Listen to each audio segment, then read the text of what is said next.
the summer of love.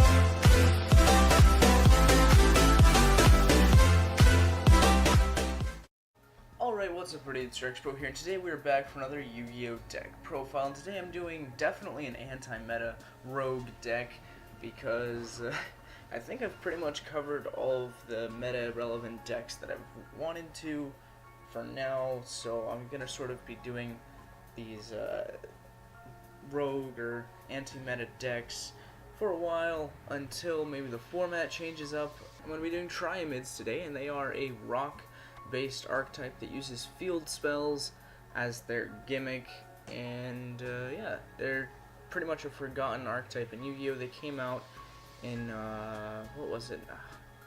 I cannot remember the set now. I think it was Dark Dimensions was the set that they came out in. I might be wrong. Oh, something like that. It was, I don't know if it was called Dark Dimensions, but it was something to that effect.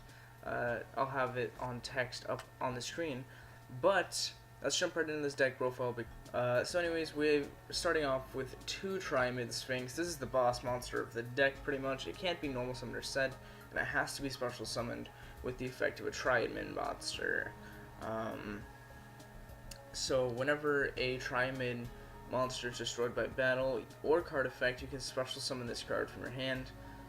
And while you control another Triamid card, this card gains 500 attack and defense for every field spell in your graveyard with a different name. Also, monsters your opponent control cannot attack except to attack this card. So, it's a pretty good card, and getting out two of these can be pretty threatening to your opponent, because it is a really good boss monster. It could definitely be better, have better protection on itself, but having a 3k beater that can prevent your opponent from attacking all of your weaker monsters, and well, I mean, it can get higher than 3k. The most it can be in this deck, though, is 4k, which is a lot. That is a lot. But yeah, so we play two of him just because of the fact that since he can't be normal summoned, we just don't want to end up bricking, and he has to be special summoned by the effect of a Triamid. So it's just not worth running at 3 because you run the risk of bricking. Next we have 3 Triamid Hunter, probably the best. If a face-up field spell, if there is a field spell face up on the field, you can normal summon one rock type monster in addition to your normal summon set.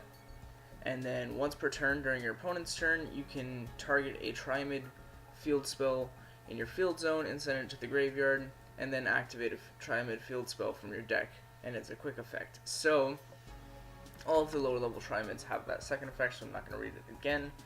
But yeah, being able to have an extra normal summon is really good, especially since rock types.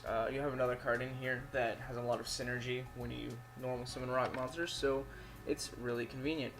Next we have 2 Triamid Master. This is a really iffy card for me.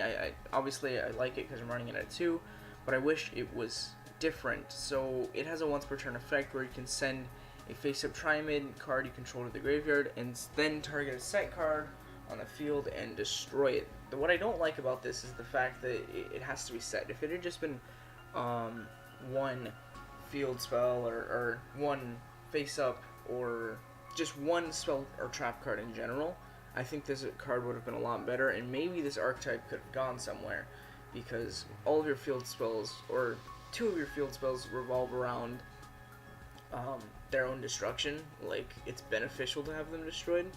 So since you can send one to the graveyard, then its effect would activate.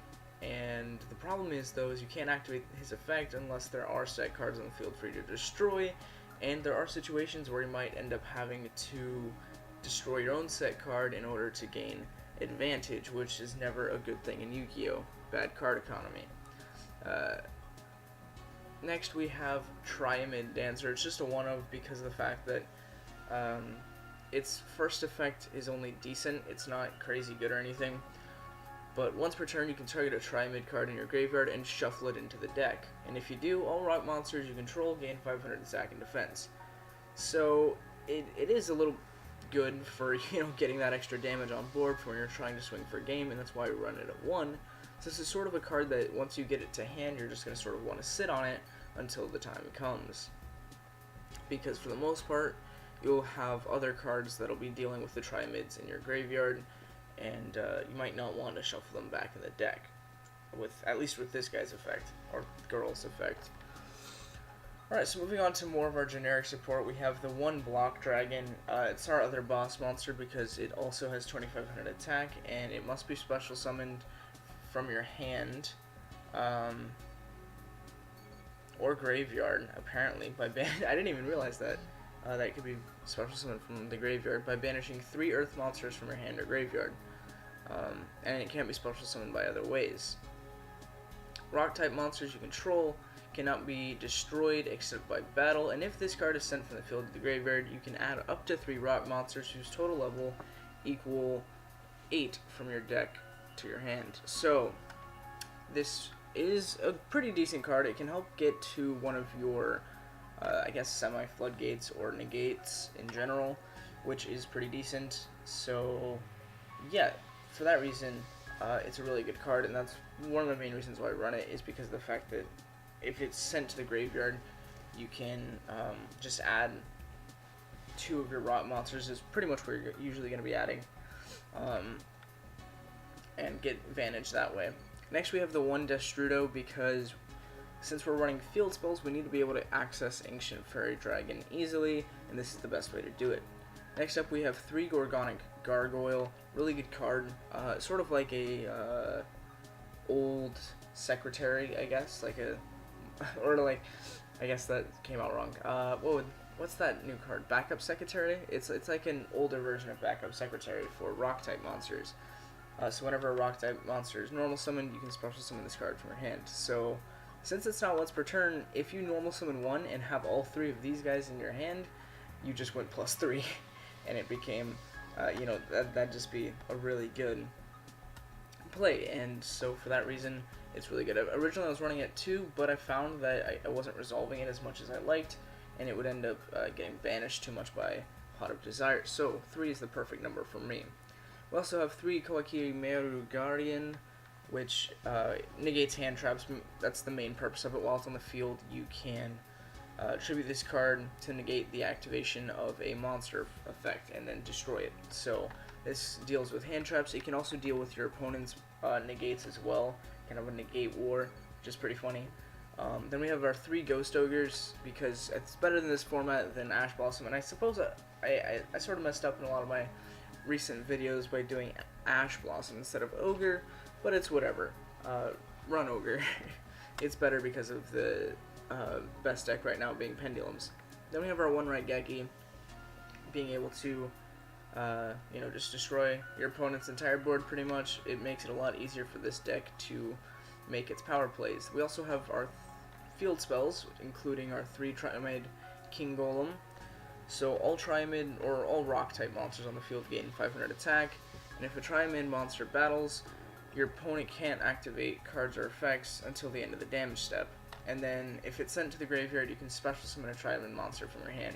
So this is what you can use. This is your other option for summoning Triamid Sphinx, well, one of the other options, and it's a really good way to do that. And then we also have our 3 Triamid Cruiser, which whenever a rock type monster is normal summoned, you can gain 500 life points, which is good because Destrudo is going to take away quite a bit of life points, and we might end up resolving it more than once in a duel. Also, if a Triamid monster is normal summoned, you can draw a card and discard a card. If this card is, you know, sent to the graveyard, you can add a Triamid monster from your deck to your hand, so it searches out your cards, which is really nice. Obviously, the field spells are the best part of the deck, and you're gonna need to run these 2 at 3. They do have another field spell.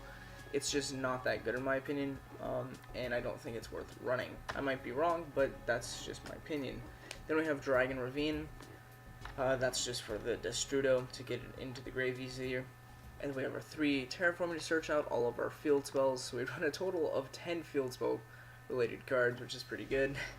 That's a 1/4 of our deck, so as you can tell, field spells are very important in this deck. We also have our 3 Scapegoats, because it's good for the Link format era, and they're Earth, which means that you can go straight into a Mrs. Radiant, which helps out you because all of your monsters are Earth, and yeah, extending your board. So we have our 2 Pot of Desires for draw power as well as an Upstart Goblin. Then for our negates, we have 3 Bottomless Trap Hole. I think it's...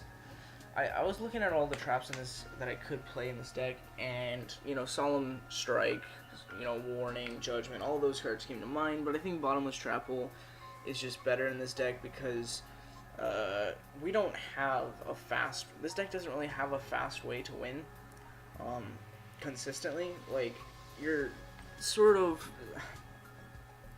The message behind this deck, I guess, that's a weird way to phrase it, but you make one power play, and that's your sort of, like, golden ticket, but you're not going to constantly be able to, you know, bring out a board whenever you need to push for games. So you might not always have the pieces in your hand, and you might have to stall a little bit or play it defensively. So Bottomless Trap Hole, in my opinion, is just better. Plus Banishing is so much better in this format. Also, Triamid Pulse, our last card of the deck, and it's actually one of the best trap cards I've seen for an archetype. So you can banish 2 cards from your graveyard, any combination of rock or field spell, then activate one of these effects. And you can target a card on the field and destroy it. You can target a rock monster in your graveyard and special summon it, or you can target up to 3 field spells in your graveyard and shuffle them into the deck and then draw a card. So it has 3 different effects, and all of them are pretty dang good. I especially like the rock type monster special summon because that means you can get out your Triamid Sphinx, so that's just another way to get it out. And then once you do that, if you want to use this again next turn and you still have your dude, you could just go for the field spell effect. Or if there's problematic cards, you could of course destroy a card on the field. So it's a very versatile card. Then we have our 2 Ancient Fairy Dragon. We do run 2 because we get that special summon, and you can destroy the field spells to pop off more effects and gain life points back. So this is one of the best cards in the deck, and even though Ancient Fairy Dragon is typically only played at 1, I think for this particular build, it's best to run it at 2. We also have our 2 Gorgonic Guardian. It's one of the best Xyz monsters in my opinion. It's just kind of hard to use. It's not like a staple or anything. It's just 4 rock monsters. They're really lucky that they have this, because otherwise rock monsters would probably just be shit. But anyways, you can detach material and target a face-up monster your opponent controls. Its attack becomes 0, and its effects are negated. And that lasts until the end of the turn, and also, once per turn, you can target a monster on the field with 0 attack and destroy it. So this can get rid of some problematic monsters if you need to, or if your opponent's playing a deck that already has monsters with 0 attack, you can pop them and then use the other effect to make one of their big monsters 0 attack, so you can just attack into it and get rid of it. And now for our rank 4s, we only technically have 1. You go into Utopia, then you go into Prime, and then we finish off with Lightning for that 5,000 damage. It's just a really good combo. You can sort of go with Prime because of the fact that you can end up spending a lot of life points with Destrudo, so you might end up needing to go to Prime just to, or at least use Prime's effect. You might end up using it more than you think. Then we also have our 3 Link Spider because we play Scapegoat, and our 2 Mrs. Radiant. That one was out of place. So it's recovery, it's you know, like stat boosters. It's a really good card, extending the board. Decode Talker for similar reasons. Borderload because it's obviously one of the best Link monsters right now because it can just get rid of pretty much anything. And same with Saryuya, except it's one of the best because its effects are just mad insane, and it's not that hard to make with this deck. You just might not always get that, you know, that last effect where you get the draw 4. But you should be able to summon him with at least 3 different monsters, so you can get that special summon effect off.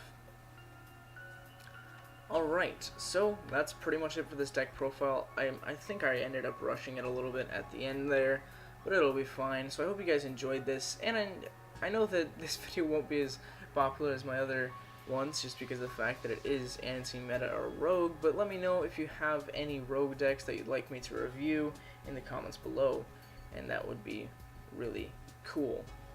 Alright, so thanks for watching.